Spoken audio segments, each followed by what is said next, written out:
Alors bonjour à toutes et à tous, bienvenue sur dailyfx.fr, bienvenue sur Point de marché Wall Street Insider, Vincent Gann pour vous retrouver pour l'avant-dernier webinaire en salle de trading dailyfx.fr, rapport hebdomadaire en Ishimoku à partir de 16 h tout à l'heure, vous retrouvez Karen Pellwal.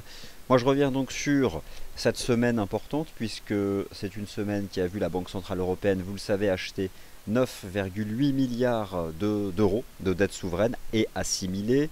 Lors donc de cette première semaine du quantitative easing de la Banque Centrale Européenne, globalement détente générale sur les rendements obligataires au sein de la zone euro. J'évoquerai l'analyse technique du contrat de taux Bund. Le pétrole qui est sous pression, nous vous avons proposé une alerte de marché sur notre site, sous pression de la remontée du dollar américain, de la réouverture d'un terminal d'importation de pétrole brut à Houston, arrêt de la grève ayant affecté depuis 40 jours une grosse partie des capacités de production de raffinerie aux États-Unis.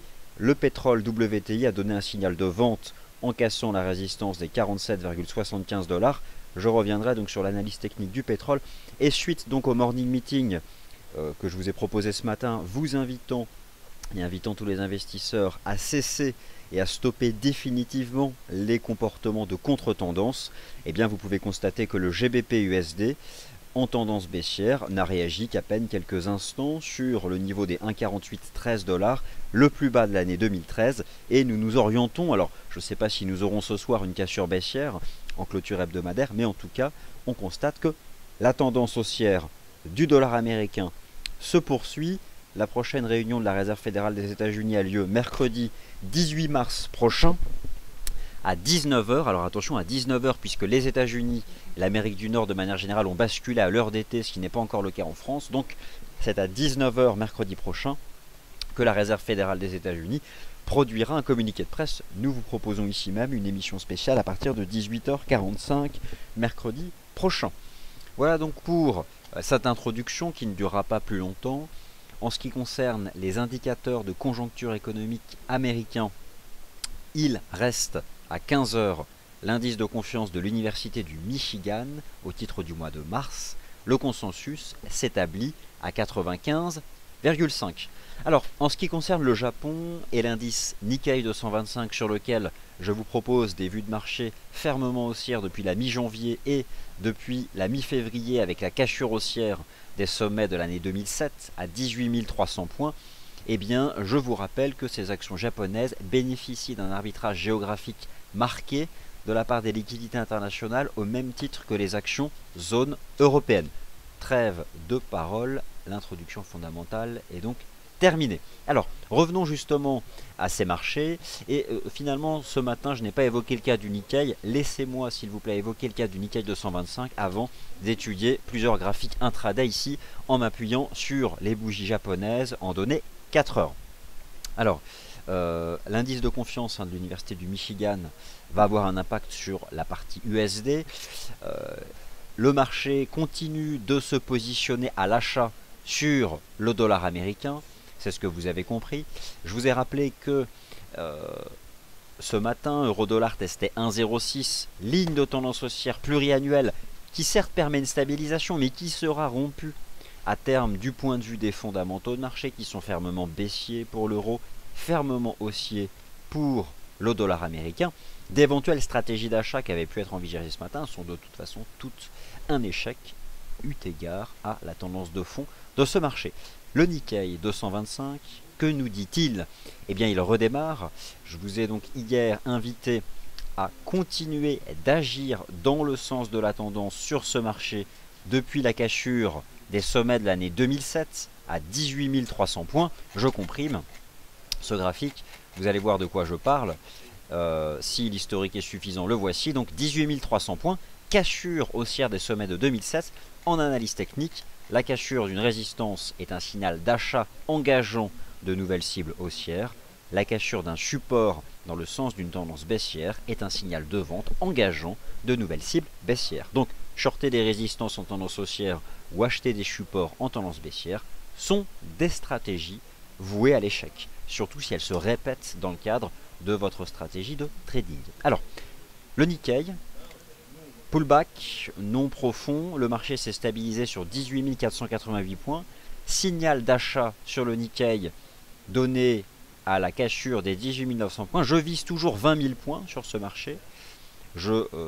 J'utilise ici des extensions de Fibonacci, alors qui représentent en fait les objectifs de cours théoriques de cette configuration triangulaire.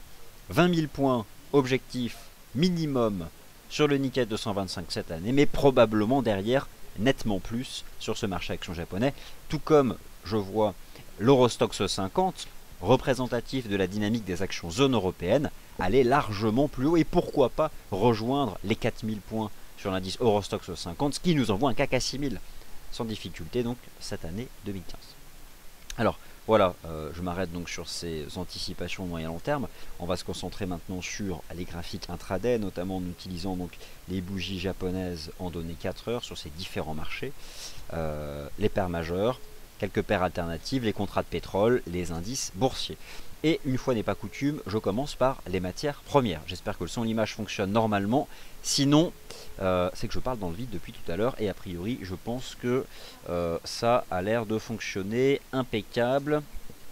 Voilà, donc premier message de Capucine qui a priori m'entend bien, puisque trop de blabla, ce Vincent, trop de blabla, mais j'essaye à chaque fois de condenser mes introductions fondamentales. Mais en tout cas, merci Capucine pour ce commentaire, cela prouve que le son et l'image fonctionnent normalement. En effet, donc trêve de blabla, analyse technique, signaux de trading, vue de marché. En bref, le pétrole, signal de vente donné hier, sous l'effet de 3 phénomènes que j'ai tenté de rappeler dans une alerte de marché. Cassure des 47,75, signal de vente, le pétrole sort par le bas d'un trading range ici. On peut d'ailleurs en déterminer quelques cibles théoriques en reportant l'amplitude totale balayée par les prix dans ce marché, donnant une cible à 43,80 $. C'est l'extension des 0,618. Donc voilà ce que je vise désormais sur le pétrole brut américain, le contrat WTI, 43,80 $, 44 $, et ce donc tant que le marché se maintient sous la nouvelle résistance qui s'établit ici à 47,75. Il existe ici donc une ligne de tendance baissière que je vous invite à utiliser donc pour accompagner cette tendance baissière. Donc voilà, en l'état, voilà donc comment nous pouvons appréhender cette dynamique ici sur le WTI avec ce signal de vente sympathique hier d'ailleurs qui a été rapidement suivi d'un pullback, cassure, pullback, et donc voilà, la dynamique de baisse se prolonge. Je vise désormais un retour à 43,80 $, 44 $. Je continue du côté des matières premières avec un pétrole britannique qui surperforme et donc qui n'a pas encore donné le signal de vente.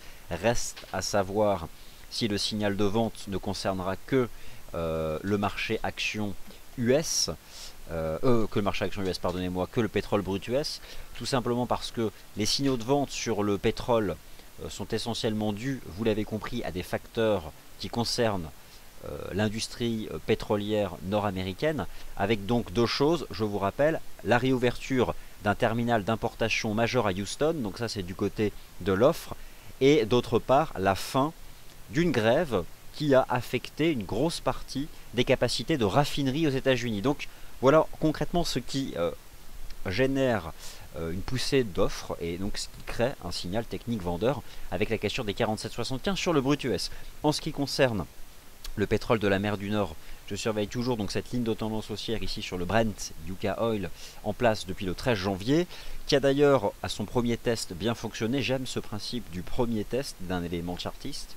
Alors pour une ligne de tendance, elle existe dès lors que deux points permettent de la tracer. Et nous avons donc ici ce test reprise. Les cours restent couverts par la moyenne mobile à 20 jours. C'est à peu près la même approche d'analyse technique que sur le WTI. Nous avions ici cette résistance sur l'indicateur technique RSI en données 4 heures sur le Yucca Oil. Je n'exclus pas désormais la cassure sur le Brent de ce niveau ici à 55,89 $.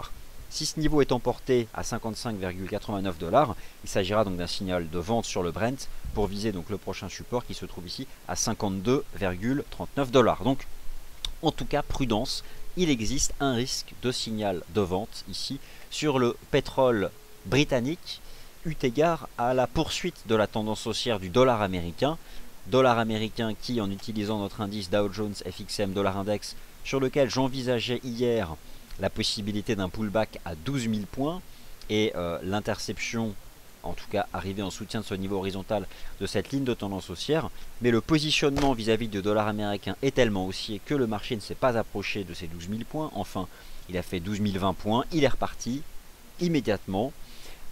Clairement, le marché pense que le communiqué de presse de la Réserve fédérale des États-Unis qui sera publié le mercredi 18 mars prochain à 19 h heure de Paris, eh bien, sera bullish pour le dollar américain, car le marché espère avoir enfin un calendrier de hausse des taux d'intérêt des Fed Funds aux États-Unis, l'équivalent du taux d'intérêt de refinancement de la Banque Centrale Européenne, qui, je vous rappelle, est le coût du financement à 7 jours. Les banques commerciales, lorsqu'elles empruntent de l'argent auprès de la Banque Centrale Européenne au taux d'intérêt dit de refinancement de la Banque Centrale Européenne, il s'agit d'un crédit à court terme avec une échéance de 7 jours. Continuons donc sur nos chères matières premières, toujours impactées par la tendance haussière du dollar américain. En ce qui concerne l'once d'or, la baisse s'est ralentie, mais je continue de défendre la poursuite de la dynamique de baisse, notamment depuis la cassure ici des 1195 $ qui est intervenue le vendredi 6 mars. Je pense désormais que les cours se déprécient au sein d'une structure élargie et j'aurais tendance toujours à privilégier les stratégies vendeuses sur le XAU-USD du fait de l'appréciation de la partie USD et du fait surtout de l'absence d'attrait fondamental pour les métaux précieux, donc la partie XAU. Alors forcément, si l'USD est en forme, voilà ce qui se passe sur le XAU-USD depuis le 22 janvier, le basculement de 1300 $ à désormais 1157 $. Donc je pense que la tendance baissière a de fortes chances de se poursuivre et que les cours peuvent continuer de se déprécier au sein de cette structure élargie pour rejoindre ici le niveau des 1142 $, voire derrière les 1130 $. 1130 $, il s'agit ici du plus bas de novembre 2014. Derrière, si ça cède, c'est 1000 $. Et je pense, somme toute, que ces 1000 $ peuvent être l'objectif de cours cette année 2015. En ce qui concerne les cours de l'argent métal, le XAG-USD, signal de vente qui a été donné sur le XAG-USD à la cassure des 16,3 $ le 6 mars. La baisse s'est certes ralentie, mais je pense toujours que ce marché va se déprécier davantage. Je vise un retour à 15 $ sur ce marché. Bon, j'admets que c'est un peu moins bien construit que l'once d'or, mais bon, voilà. Je pense que là on est dans un petit range. C'est pas évident de l'attraper d'un point de vue chartiste, mais un petit range. Et sous cette résistance, en ce qui me concerne, je pense que les probabilités sont à davantage de baisse. Les paires majeures continuent d'illustrer la toute-puissance du dollar américain sur le marché des changes.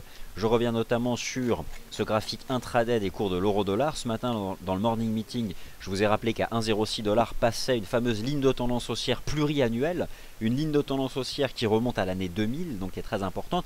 Mais pour autant, du point de vue des fondamentaux, rien ne permet d'anticiper une reprise technique d'amplitude sur les cours de la paire euro-dollar.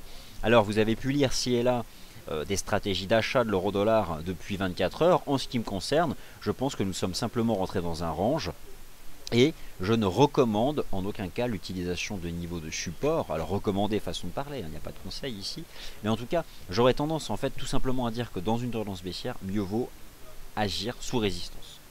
Donc certes, sur le court terme, l'euro-dollar teste ce support intraday ici qui se situe à 1,0564. Et finalement, l'euro-dollar évolue donc entre 1,0564 et les 1,0684. Peut-être que ça peut tenir. On peut peut-être rester longtemps enfermé dans ce range. Alors vous allez me dire, on peut potentiellement gagner 100 pips. Mais voilà, ça c'est du rythme de marché, c'est du très court terme, il est incertain. Et moi je continue de penser que les probabilités de trade gagnant sont davantage en faveur de stratégies de vente sous résistance. Voilà, donc ça c'est ce que je pense sur la paire euro-dollar pour laquelle je vise 0,93 à horizon 2016. 0,93 c'est un objectif déterminé en utilisant des extensions de Fibonacci et que je vous ai présenté ce matin. Alors une preuve de cette toute puissance du dollar américain, je vous remontre ici le GBP-USD. Le GBP-USD et notamment ses chandeliers weekly. Regardez le GBP-USD qui est tombé comme un couteau qui tombe sur le plus bas de l'année 2013 à 1,4813. C'est un gros niveau de chartiste. Observons-nous un rebond technique. Voilà, 1,4813. Bon, signal de vente. Enfin, signal de vente, c'est cassé. Voilà, c'est fini quoi. Le niveau est cassé. À moins d'avoir un violent retournement suite à la publication de l'indice de confiance de l'Université du Michigan, qui ne ferait, je pense, que reporter la cassure de ce niveau. Donc, en l'état, sur le GBP-USD, le dernier signal vendeur a été donné lors de la séance du mercredi 11 mars. Cassure des 1,5121, pullback. pile poil d'ailleurs le pullback. Comme quoi, il est toujours important d'attendre la cassure et le pullback. Imaginons ici, je me souviens à ce moment-là, on était en train de casser et j'avais eu donc un commentaire qui disait mais ça casse, faut vendre, ça remontera jamais. Bah, pullback. Voilà. Et des exemples comme ça de cassure et de pullback qui interviennent parfois 24, 72 heures après parfois, eh bien c'est simplement une question de patience. Faut pas focaliser, il faut pas bloquer sur son écran, sur son graphique, en partant du principe que ça y est, c'est cassé, je vais vendre à tout prix, parce que en raisonnant comme ça, on vend au plus bas et on se fait stopper simplement dans le pullback. Donc voilà ce que je pense ici sur le GBP USD. Et en l'état, je pense qu'il faut continuer d'exploiter sur ce marché les niveaux de résistance. Alors, pour déterminer les niveaux de résistance, on peut essayer d'attraper des résistances dynamiques sur ce marché, un certain nombre de lignes de tendance, celle-ci en utilisant les bougies japonaises 4 heures et celle qui colle au plus près des cours. Et nous sommes bien partis pour avoir, mais à confirmer en cours de clôture weekly, donc on va y aller doucement d'abord, mais pour avoir une nouvelle résistance avec ce niveau des 1,4813 $ sur le GBP USD. Alors, toujours en ce qui concerne les paires majeures, et ensuite nous allons étudier le cas des indices boursiers. En ce qui concerne les paires majeures, nous avons eu à 13h30 la publication de statistiques au Canada. Le NZD-USD, je vous ai expliqué donc que la reprise hier au contact des 0,7450 était une opportunité de vente du NZD-USD, pour lequel je pense toujours qu'il existe un risque à terme de cassure des 0,7172 pour rejoindre cette extension ici qui passe à 0,69 $. Sur le très court terme, on est sur un pivot intraday, ce niveau des 0,7321, c'est un niveau de support, mais pour autant, tout comme l'euro-dollar ou comme la plupart des paires en dollars ayant en contrepartie USD, je préfère donc m'intéresser au niveau de résistance pour simplement m'inscrire dans la tendance. Donc voilà, sur le NZD-USD, ce qu'il faut surveiller, ce serait donc un scénario de cassure des 0,7320 $ pour retomber ici en direction des 0,71,72 $. USD Yen, USD CAD, même plan, test des 122 yens sur l'USD Yen, test des 1,28 $ sur l'USD CAD. Je pense que ces niveaux seront débordés à la hausse la semaine prochaine, avec un renforcement du dollar américain qui pourrait être causé par le communiqué de presse de la Réserve fédérale des États-Unis, qui est attendu mercredi 18 mars à 19 h heure de Paris. En l'état, 1, 2, 3, breakout. Voilà comment j'envisage les choses sur l'USD CAD. Nous avons probablement devant nous un scénario de cassure haussière dans le sens de la tendance des 1,28. Et donc plus que jamais, les stratégies de trading de vente de l'USD CAD sont des stratégies qui tendent, à peu de choses près, toutes vers l'échec. Donc je surveille clairement ce scénario. Comment peut-on envisager les choses? Nous avons cette ligne de tendance ici sur l'USD CAD. L'idée c'est quoi? Serait d'attendre une cassure haussière des 1,2796 qui à ce moment-là changerait de statut. Nous pourrions évoquer un nouveau niveau de support et profiter d'un mouvement de retour pour se placer. Donc l'idée en fait sur l'USD CAD, c'est d'avoir ce scénario de cassure suivi du pullback et derrière donc se repositionner et derrière accompagner donc la tendance haussière de ce marché. Donc voilà en tout cas ce qui m'intéresse, d'autant plus que voilà, nous sommes sortis par l'eau d'une phase de range qui a duré plusieurs semaines, on reprend la tendance de fond, ça va à 1,30. Et peut-être même au-delà, parce que si je détermine, si je calcule l'objectif théorique de la résolution haussière de cette structure latérale ici sur l'USD CAD, eh bien je vais vous donner les targets que cela donne en utilisant les extensions de Fibonacci. Nous aurions donc 1,2863 $ et 1,3035. Voilà, donc ce sera à peu près ça. Donc, un signal d'achat serait donné en cassant les 1,28 $ pour viser les 1,30,30 $ canadiens ici sur la paire USD CAD. Tout simplement en s'inscrivant dans le sens de la tendance haussière sur l'USD CAD, tendance baissière sur le NZD USD, tendance baissière sur le GBP USD. Et donc voilà, admettons quand même que sur le GBP USD, là, on a vraiment un scénario d'accélération baissière. Si nous avons clairement la cassure des plus bas de 2013 à 1,4813 $ ici, cela engage, vous le savez donc, un niveau de support de l'année 2010 qui passe à 1,4250 $ ici sur le GBP USD. Donc voilà, aujourd'hui c'est clairement un signal de vente très important ici qui est donné sur le câble. Alors le pétrole, les matières premières, je les ai évoquées. Les paires majeures, je pense les avoir évoquées. Reste quand même à étudier le cas de l'AUD-USD. L'AUD-USD, en ce qui me concerne, c'est toujours la même chose. Tant que ce marché reste couvert par la ligne de tendance baissière qui est en place ici depuis le 7 novembre 2014, je privilégie la tendance.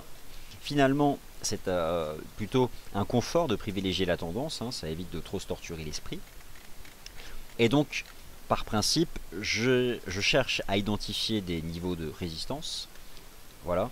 Et en l'état, la première résistance horizontale se trouvait ici à 0,7740. L'idée aurait quand même été de pouvoir pousser jusqu'à l'oblique de résistance, ce qui n'a pas été le cas sur ce marché. Donc en l'état, je conserve une opinion baissière. Et ce qui serait un signal négatif, ce serait de recasser les 0,7625 pour tendre donc vers de nouveaux plus bas.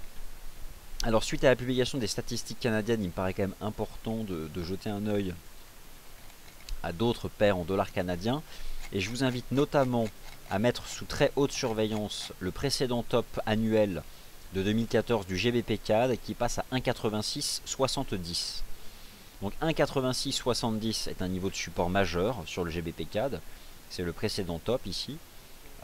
Il sera très bien pour une stratégie positive. Donc voilà, c'est ce que je surveille. C'est ce niveau-là, 1,8670 dollars canadiens sur le GBP CAD. 1,8670 donc pour une stratégie d'achat. Elle me paraît pas mal cette paire de devises dès lors qu'elle reviendrait au contact de ce niveau.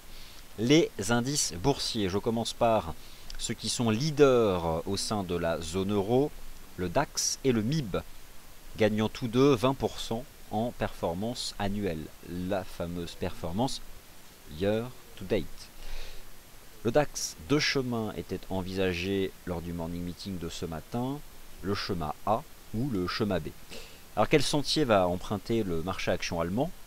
Le sentier le plus court vers les 12 000 points est celui qui consiste à préserver le premier support à 11 750 points, prendre appui et se diriger vers 12 000 points.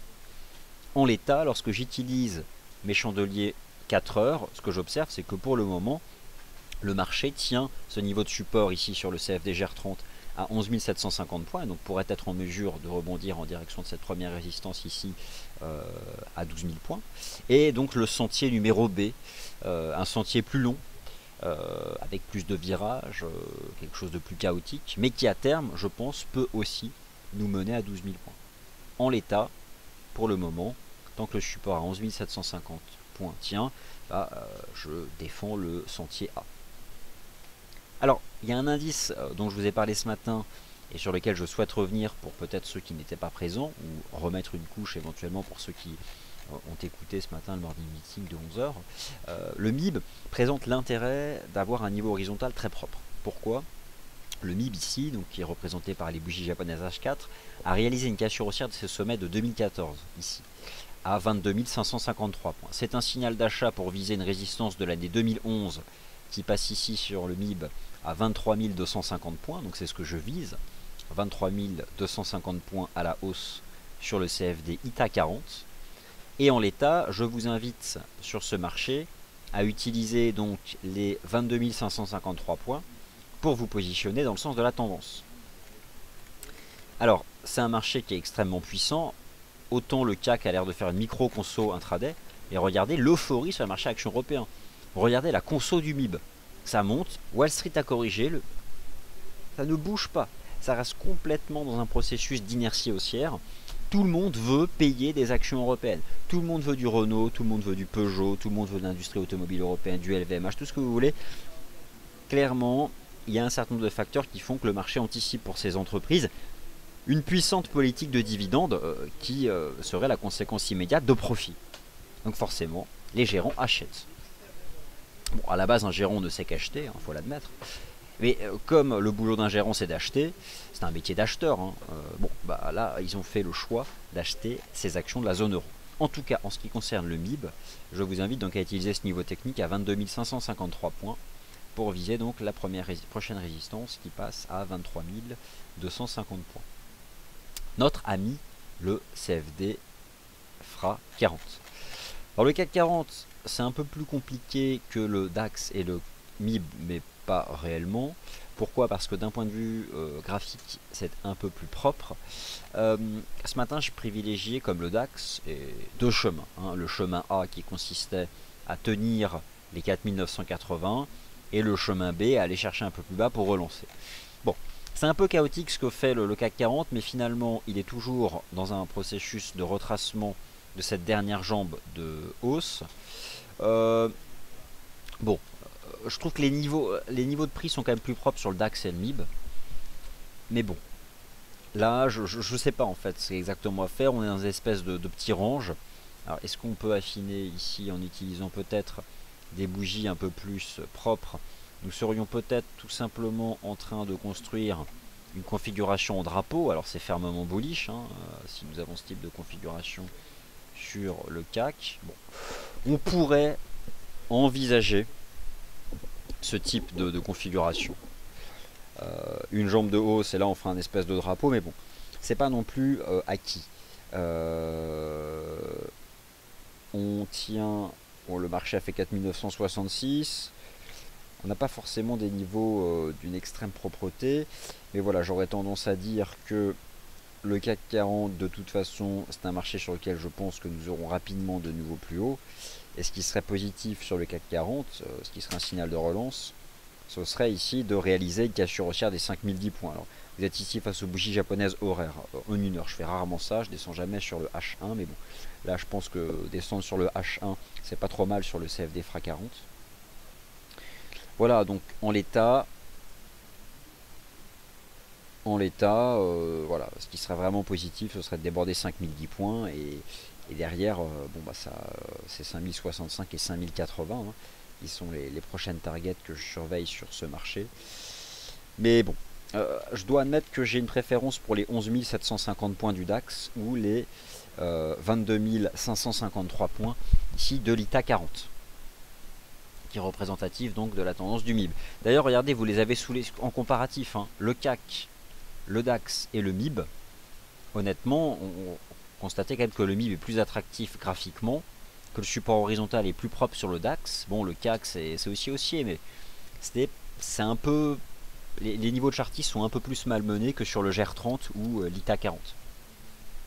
Bon, voilà, c'est ce que je pouvais vous dire. Donc le dollar américain est en train de réaliser de nouveaux plus hauts.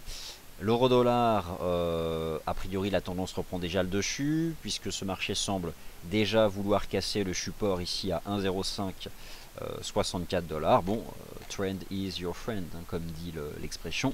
La tendance est votre ami et ça semble être toujours le cas sur ces marchés. Notre ami le Bund. Alors, sur le Bund, j'essaie quand même d'assurer le suivi de ce marché-là. Bon, vous l'avez compris, hein, la Banque Centrale Européenne a donné hier les détails de cette première semaine de quantitative easing par la voix de Benoît Cœuré, qui est membre du directoire. 10 milliards d'euros à peu près envoyés, dont 2 milliards sur le Bund. Les rendements obligataires se détendent.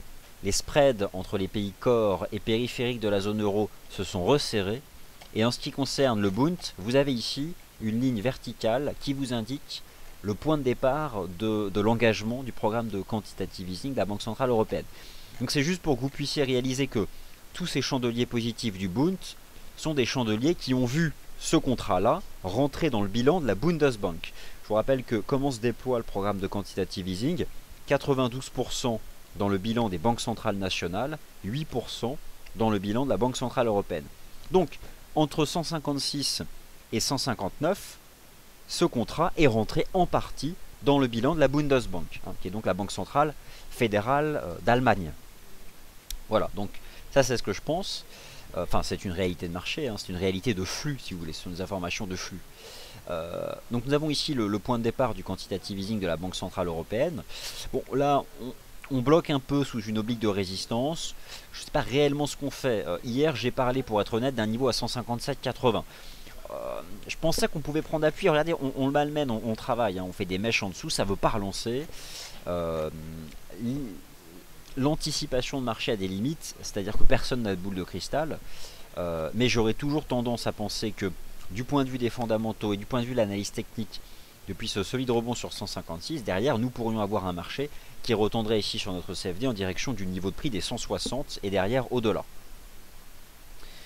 Donc 157,80 c'est un support. Je pense qu'on peut l'utiliser pour des stratégies d'achat. Prenons en amplitude le mouvement créé par la Bundesbank. Là nous avons la hausse de la Bundesbank. Je vais mettre des ratios de retracement, je vais mettre le 50%. Pourquoi c'est important? Parce que dès lundi, la Bundesbank réachète du Bund. Voilà.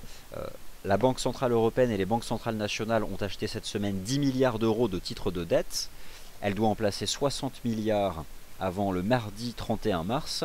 Donc il reste 12 séances de marché financier, 12 séances de marché financier pour envoyer 50 milliards. Et sur ces 50 milliards, il y aura au moins 10 milliards d'euros d'achat de Bund. En partant de ce principe, j'aurais tendance à défendre davantage d'appréciation sur ce contrat de taux. Et je pense que d'ici la fin du mois de mars, on peut tout à fait rejoindre le niveau de prix des 160 et même donc aller au-delà.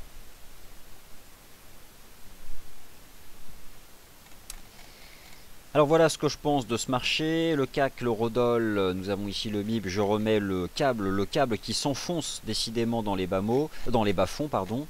Voilà, le câble qui, depuis la cassure de ses plus bas de 2013, a déjà perdu près de 80 pips.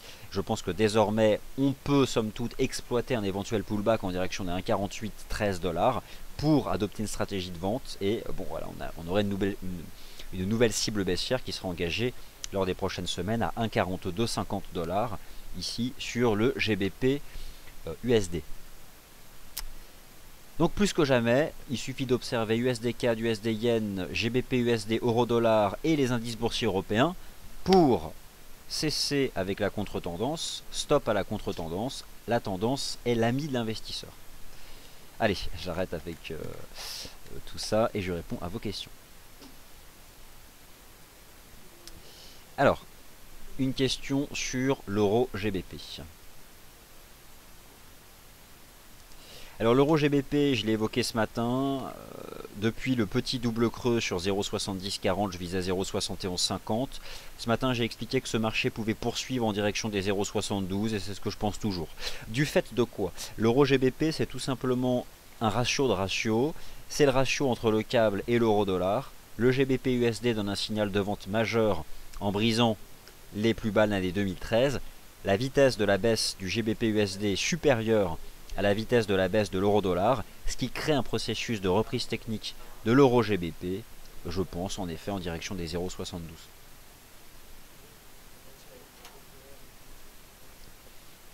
Alors bonjour MF.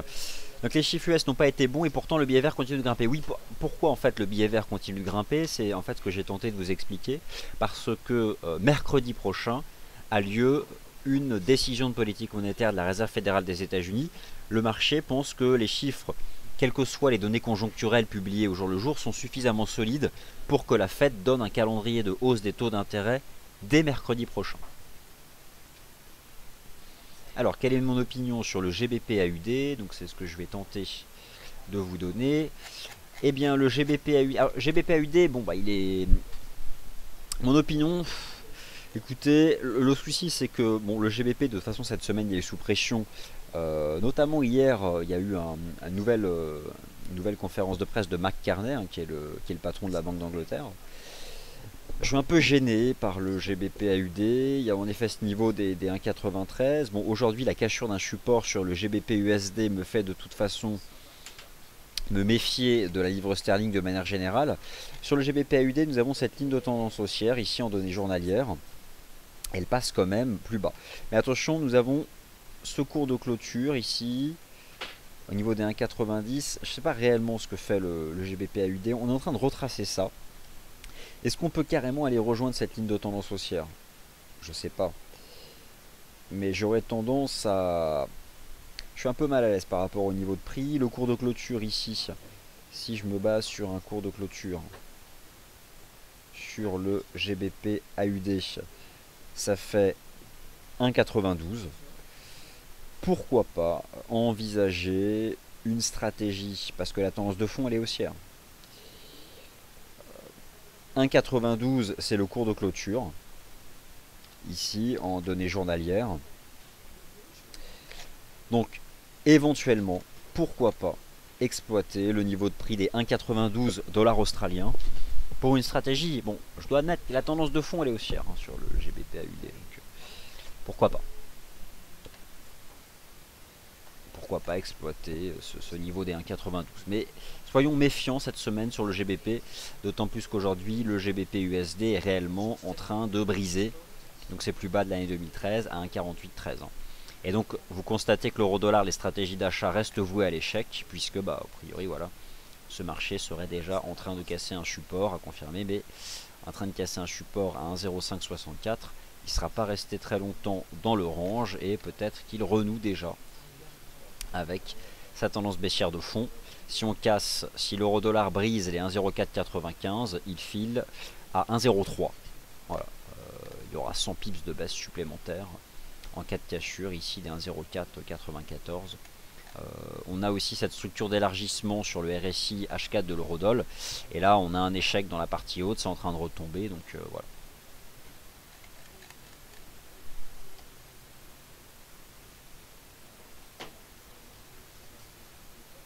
Bonjour Benny Boy, merci.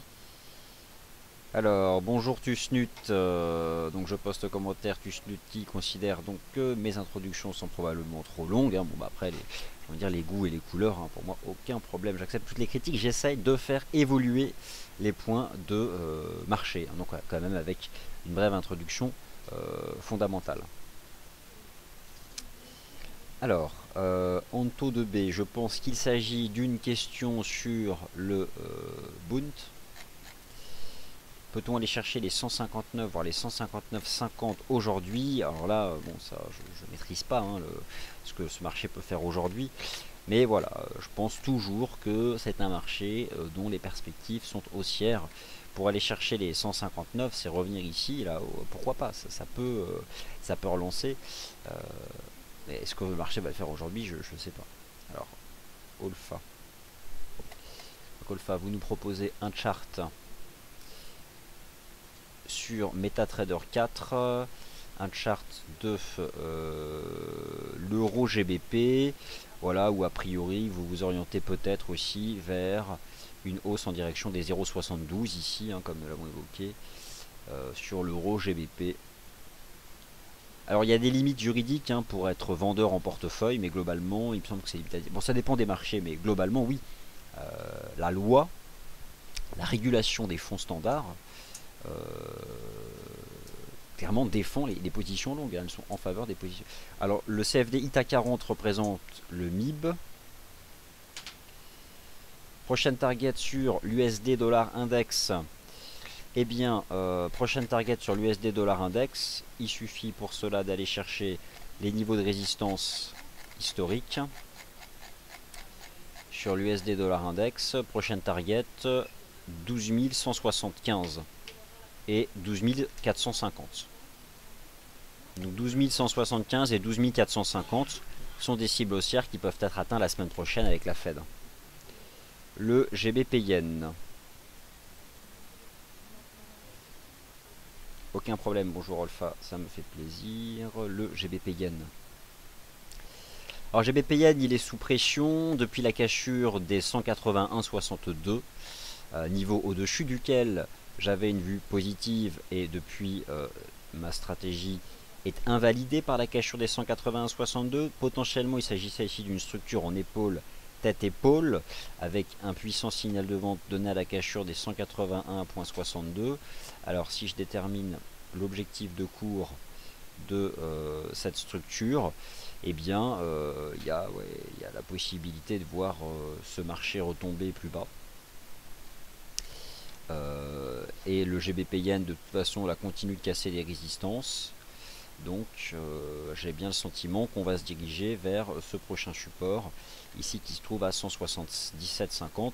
Il y avait aussi cette ancienne ligne de tendance là ici sur le GBP Yen. Je ne serais même pas surpris qu'on retombe jusqu'à 177. On a au-dessus de nos têtes maintenant une figure d'inversion de tendance. Donc le GBP Yen va probablement se replier en direction des 177 yens. . . . . . . . . . . . . . . . . . . . . . . . . . . . . . . . . . . . . . . . . . . . . . . . . . . . . . . . . . . .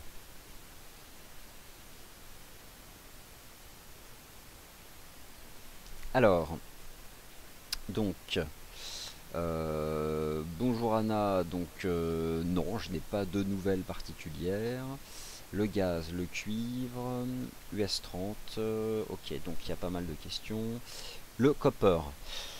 Alors le copper, je retrouve toujours cette oblique haussière que j'étudiais la dernière fois, le marché l'a préservé. Bon, le copper, quand bien même ce marché tient mieux que certaines matières premières sur le court terme, et lui de toute façon aussi sous la pression de la remontée du dollar américain qui reste de nouveaux sommets, donc bon. Mais en effet, on peut envisager la poursuite de ce mouvement. J'aurais tendance à rester positif au-dessus des 2,60, mais bon, voilà. L'US30, que dire de l'US30 si ce n'est qu'hier nous avons eu un scénario de divergence haussière avec un signal positif donné à la cassure des 17 738. Le marché semble caler sous la première résistance à 17 919, mais je pense que vous pouvez utiliser le support à 17 738 pour une stratégie positive ici sur le US30.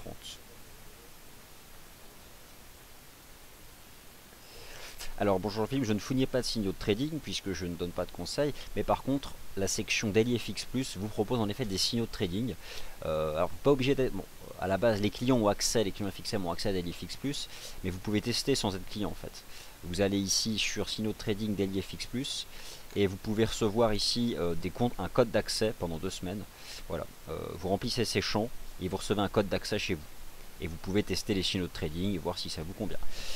Voilà, merci donc d'avoir été attentif. Il est 14h58, j'ai tenté de répondre à toutes les questions. Je dois vous abandonner puisque nous avons aujourd'hui, comme plusieurs vendredis dans le mois, une journée d'immersion au sein de nos bureaux.